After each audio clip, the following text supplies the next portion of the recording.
we're such tiny entities. Ultimately, we're here for such a relatively tiny amount of time, and you hear stories of people who have had near-death experiences and been over the other side and talked about just popping back here to the earth plane for a little interlude.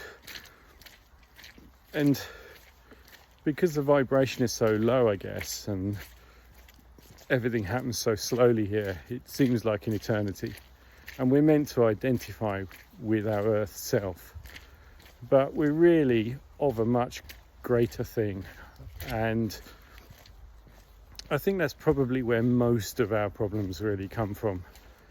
To quote Michael Singer, the only things that are problems are things that you don't want. And if you can align yourself more with the bigger plan, and you might say, how do I do that? Well, I think the great thing is we're aligned we're on track. So it's only really our intellect and our emotional side that can become misaligned. So it's really about giving up control and allowing some of that self to manifest. I see it as and I had real problems with this before. Michael Newton's work talks about, he spent a lot of time with taking patients into deep hypnosis so he could understand what the nature of reality was outside of this earth life, and he concluded through his work that we only take about 30%, I think, let's say the minority anyway, of our energy with us here to earth, because we're actually such powerful beings. It would be too much to hold a full amount of energy here.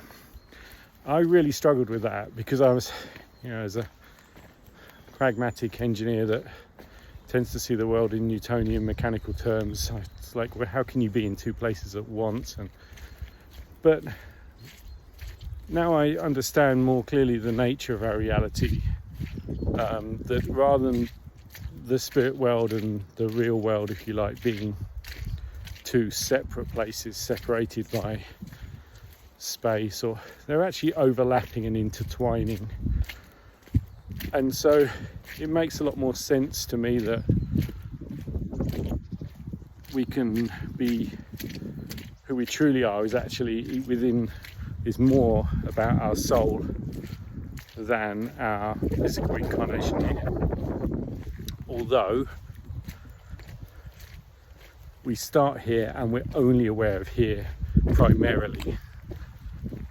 So there's clearly purpose to that individuation. But if we can embrace that identity of self as being something greater, and I think the best way to do that actually is to experience that, to feel ourselves, our being. It's why sometimes you will be making a decision which may seem really logical and good for everyone, but it irks you, and inside there's something telling you, don't do this, don't go this way. That's your being, that's your soul. And so if you can learn to work with that more, allow that more, not be judgmental of it. And we have some very deep, unconscious judgments about who we ought to be, etc. So it's what people call shadow work, when they're listening to the darker parts of themselves, which they don't want to identify with necessarily. But if we can hear without judgment, allow those things in our minds but not hold on to them, then I think we can be clearing the way to a greater connection and allowing our higher self and all that is to manifest. And that's going to feel a lot better than fighting it. I hope that helps.